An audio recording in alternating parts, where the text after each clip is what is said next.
Bonjour, bienvenue à toutes. Bonjour, merci. Dans ce Woman Talk spécial Journée de la femme, je suis Maggie et je reçois aujourd'hui Dior Blaiseau et Sylvie Touré. Je suis aux côtés de femmes travaillant dans le secteur du digital et occupant des rôles importants. Madame Dior Blaiseau, chargée de coordination du développement communication à l'ONU, et Madame Sylvie Touré, DG de École 241 et Tech Entrepreneur. Nous allons discuter du thème de la femme dans le digital.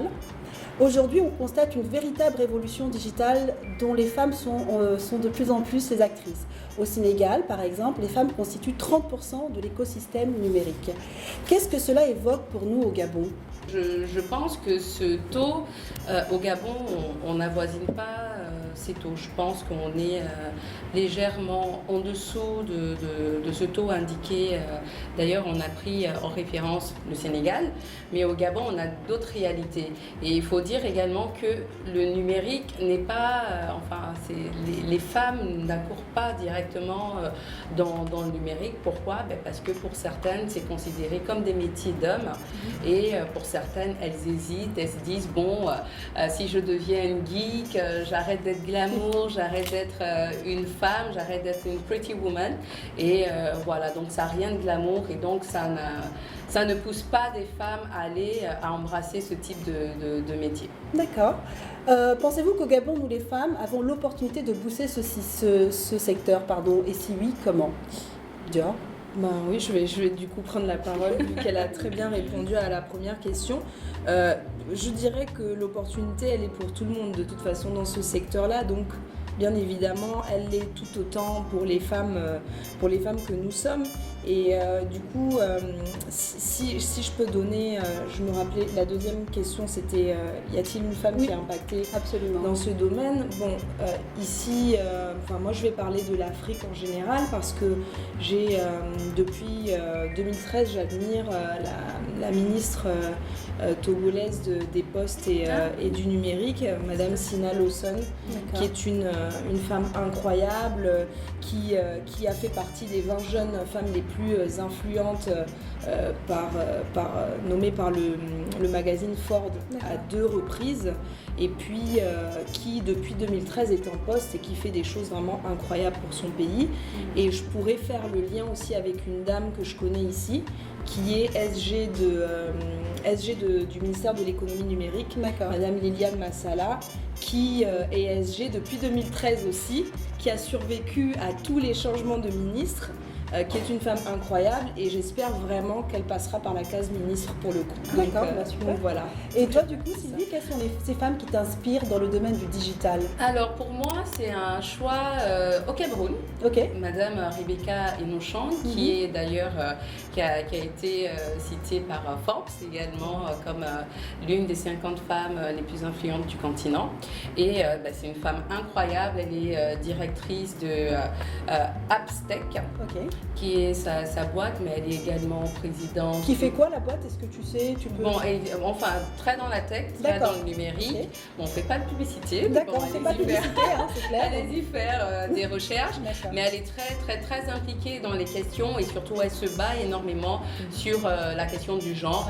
Elle montre à tout le monde que le numérique, c'est pas une affaire d'hommes, il n'y a pas une affaire de genre. Messieurs, mesdames, tout le monde a accès au numérique, et pour moi, ça reste une des femmes dans ce domaine les plus impactantes. D'accord, merci Sylvie. J'en profite pour enchaîner donc sur la deuxième question. Le thème de la journée du 8 mars est « Je suis de la génération égalité » pour les droits des femmes et un futur égalitaire. En tant que femme engagée, dans le digital évidemment, à quelles difficultés êtes-vous confrontées ou avez-vous été confrontées, mesdames ? Moi, je pense qu'elle a commencé un peu à en parler également. C'est que, en fait, déjà, ce qu'il faut savoir, c'est que le digital et l'informatique au Gabon, c'est quelque chose qui reste très très vague parce qu'on n'arrive pas à les différencier. Absolument. Et moi, je pense que je prends ma propre expérience, j'ai eu ce problème-là parce qu'il y a un amalgame entre les informaticiens et par exemple les développeurs. Moi, j'étais chargée de stratégie digitale, j'étais community manager, même mes parents me prenaient pour quelqu'un qui réparait des ordis. Donc du coup, il y a ce petit amalgame-là qui fait que comme l'informatique qui est considéré comme un métier plus ou moins masculin, déjà on vient se débattre dans un écosystème où on va retrouver que des hommes qui estiment que l'ordinateur c'est leur joujou et que nous on n'a pas à mettre la main dedans. Alors qu'en fait, il n'en est pas question. moi je suis peut-être pas tombée dedans étant petite, mais en tout cas ce qui est sûr c'est que je sais, je connais mon métier quoi. Donc en fait à ce niveau-là j'ai rencontré pas mal de difficultés. Ok, très bien. Ouais. Alors pour moi, la difficulté d'abord est venue des femmes. D'accord. Pourquoi ? Parce que elles prennent peur, comme Dior l'a dit, elles prennent peur face à ces métiers, à ces nouveaux métiers. Je tiens à rappeler quand même qu'il y a des statistiques de la Banque mondiale qui annoncent que d'ici à 2030, les métiers traditionnels qu'on connaît tous vont disparaître. Absolument. Et donc, beaucoup de femmes ont peur, elles se disent, comme je disais tout à l'heure, que le numérique est associé à l'informatique, que c'est la chasse gardée de ces messieurs, mais pas du tout. Tout le monde a sa place. Le numérique n'a pas de genre, ça c'est ce qui est important.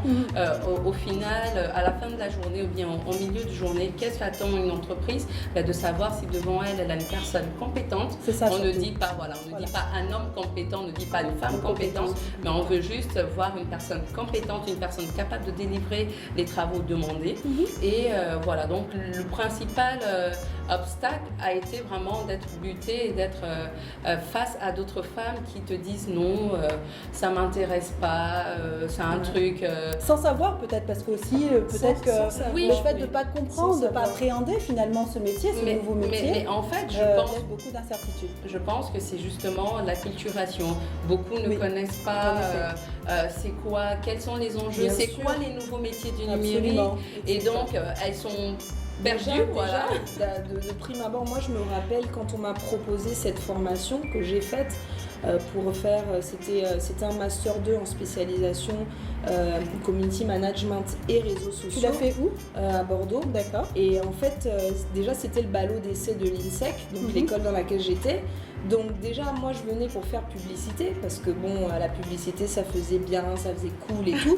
Sauf que pour quelqu'un qui voulait venir vivre au Gabon, la publicité, voilà, c'était un marché c'est pas niche, saturé, mais pas vraiment. Niche, voilà. Effectivement, donc le directeur m'a dit, mais vous voulez pas aller, on a un nouveau truc là qui vient de sortir et tout. J'ai dit, ouais, c'est quoi ?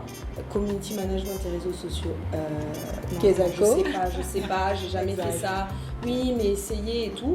J'ai appelé ma maman et c'est ma maman qui m'a dit franchement, pour savoir si ça te va, vas-y. Et je pense, sans m'avancer, que j'ai fait partie après ça des premiers community managers professionnels au Gabon lorsque je suis rentrée directement après. Donc ça aussi c'est très important. Bien sûr. Il faut se lancer, il ne faut pas avoir peur quoi. Au final, ça c'est comme tous les métiers, ça se surmonte si on veut quoi. Effectivement, mais après je l'ai dit, beaucoup d'acculturation, elles ne savent pas les débouchés, elles ne savent pas ce que ça peut procurer, elles ne savent pas qu'on peut rester glamour, on le voit bien avec vous mesdames. Avec toi, on te retourne le compliment d'ailleurs. Merci beaucoup, qu'on continue à être glamour et que le numérique, c'est tout comme n'importe quel autre métier. Quand tu es capable de faire une chose, tu es capable, peu importe le genre. Exactement. Il s'agit de compétences, comme tu l'as souligné. Tout à fait. Ça me permet d'enchaîner sur la troisième question. Que ce soit ailleurs en Afrique ou au Gabon, on constate qu'il y a de plus en plus de jeunes femmes qui s'imposent dans les métiers du web. Par exemple, on a des femmes qui sont codeuses, web développeurs, community managers, etc. Selon vous, comment permettre aux femmes de prendre la place qu'elles méritent dans ce secteur ? Et ensuite, quelles sont vos attentes pour l'émancipation de la femme digitale au Gabon ? Je ne sais pas si on peut rajouter un descriptif. Il y a aussi des Chief Digital Officers. Oui, effectivement. Donc, j'en suis une également. On accompagne pas mal d'entreprises dans leur transformation digitale parce qu'au Gabon, c'est des choses aussi à connaître. Absolument. Tout le monde, on est en train de connaître une grande mutation vers le digital. Il faut forcément accompagner des entreprises qui sont, elles, traditionnelles pour migrer aussi vers l'entreprise virtuelle qui n'a en réalité rien de différent de celle physique. Alors justement, comme toi tu as ce parcours en fait avec les entreprises, est-ce qu'aujourd'hui tu peux dire que cette transition, cette révolution, si on peut l'appeler du digital, des entreprises qui sortent du traditionnel et qui vont en fait dans le digital, est-ce qu'elle est amorcée? Est-ce qu'elle est assumée? Est-ce qu'ils ont moins la crainte parce qu'ils ont des interlocuteurs qui savent de quoi ils parlent, d'accord, qui maîtrisent les métiers? Voilà, fais-nous un retour un petit peu sur les entreprises aujourd'hui, à quel niveau de maturité elles se trouvent? Je pense qu'on est vraiment dans le early stage au niveau de cette transformation digitale ici pour le Gabon. D'accord. Après, je peux me tromper, mais du moins ces entreprises que je côtoie au quotidien et celles avec qui j'interagis, non, on est vraiment dans un early stage. Et cette phase, ils ne connaissent pas aussi. Donc on est également en train de faire de l'acculturation. Parfois, c'est imposé. Donc, tu as deux fronts à mener, en fait. Voilà, parfois, c'est imposé parce qu'ils font partie des groupes internationaux. Et donc, ces groupes imposent un pan digital ici, voilà. Notamment dans le secteur bancaire, effectivement. Effectivement, il n'y a pas que, il y a tout le monde, il y a le secteur minier, il y a le secteur pétrolier, même la fonction publique, parce que start-up. Là on parle des entreprises. Moi j'ai beaucoup aimé sa description en disant qu'elle était Chief Digital Officer. Moi je me rappelle aussi de mon côté, parce que moi j'étais pas en entreprise, moi j'étais dans le côté public et j'ai fait ce choix-là parce que mon entreprise, c'est marketing digital, mais je me suis dit, il manque ce côté institutionnel que le digital peut aussi apporter, voilà. Et là-bas, mais le challenge de conduite du changement au niveau du virage du digital, on était obligé de l'accompagner aussi. Bon, après, c'est pas la même chose parce qu'on est interne, c'est pas les mêmes enjeux, etc. Mais c'est vrai que c'est une problématique aussi qui est très importante de ce côté-là. Et tout le monde est obligé aujourd'hui de se lancer dedans, mais ne sait pas forcément comment faire. Alors justement, est-ce que, pour finir sur la question, est-ce que c'est pas l'enjeu finalement de taille? C'est-à-dire que, alors je ne dirais pas des charlatans, mais on a beaucoup d'intervenants, on a des personnes, comme tu disais, qui sont à la fois autodidactes et formées. Comment on fait le tri quand on s'y connaît pas du tout? Comment on sait qu'on a une stratégie digitale qui est bien pensée, que ce soit pour un opérateur économique ou pour une administration publique? Comment on fait ce saut finalement de se dire on s'oriente digital en mettant tous les atouts de son côté par les personnes qui auront les compétences et qui délivreront le travail comme il faut? Comment on fait? Alors ça, c'est une question très très lourde, mais je pense que là, on a touché quelque chose. En fait, aujourd'hui, si je peux me permettre de répondre à la question, les personnes, je pense qu'elles sont frileuses déjà parce que c'est quelque chose qui semble abstrait. D'accord. On a un problème au Gabon, c'est qu'on a du mal à donner certains chiffres. Complètement. En fait, aux personnes qui vont sauter ce pas-là. Maintenant, on arrive de plus en plus avec certaines études. On a We Are Digital, on a l'ARCEP qui donne de très très bons chiffres au niveau de la pénétration mobile, etc. L'internet mobile, etc. Donc ça, c'est des outils en fait qui permettent aux personnes aux entreprises, aux administrations qui vont sauter le pas, de voir que voilà, en fait, j'ai cette opportunité-là parce que j'ai tant de personnes qui détiennent un smartphone, j'ai tant de personnes qui sont sur Internet. Aujourd'hui, le taux de pénétration mobile au Gabon dépasse les 200%. Donc, voilà, donc en fait, c'est même pas de se demander si je dois le faire, mais c'est vous ça devez le faire en fait. Voilà. Donc après, maintenant, il faut conduire ces stratégies parce que même si on doit le faire, le besoin n'est pas le même pour tout le monde, donc il faut l'identifier. Mais je pense que je peux répondre à cette question un peu par là aussi. D'accord. Voilà. Sylvie, ton retour justement sur cette question? Alors, je souris parce que c'est un peu mon cœur, exactement, parce qu'on répond et on adresse effectivement les problématiques qui sont parfois méconnues par les entreprises elles-mêmes. À l'école 241, notamment, on forme dans 2 référentiels.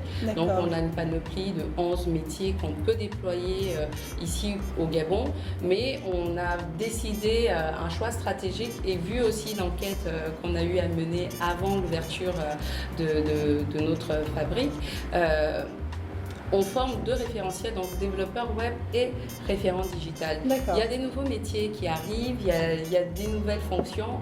Référent digital, c'est un nouveau métier justement qui vient répondre à ce type de problématique. Et en termes de chiffres, il est important, et je rejoins tout à fait ce que Dior venait de dire. Au Gabon, on ne détient pas de chiffres exacts. Il est important aussi de se dire, qu'est-ce que l'école 241 par exemple produit? Aujourd'hui, on a un taux, on on a une première promo, on a eu un taux d'insertion professionnelle de plus de 98% de nos apprenants. Merci beaucoup. Et aujourd'hui, ils sont à peu près 36 à être signés en CDI. Bravo. Voilà, donc c'est véritablement, effectivement, c'est véritablement je dirais pas un outil, mais on a décidé de faire du numérique un levier d'inclusion sociale justement pour adresser toutes ces problématiques qui sont posées. C'est une noble vocation et j'imagine quel labeur. Dans tous les cas, merci beaucoup mesdames pour votre implication, pour votre disponibilité. Et éclaircissement sur le sujet, bien entendu. Si vous souhaitez vous informer dans les métiers en fait du web, vous pouvez vous rapprocher des structures comme l'école 241 ou Digital Business School. Et si vous avez des questions, n'hésitez pas à nous laisser des commentaires et je vous dis à très bientôt.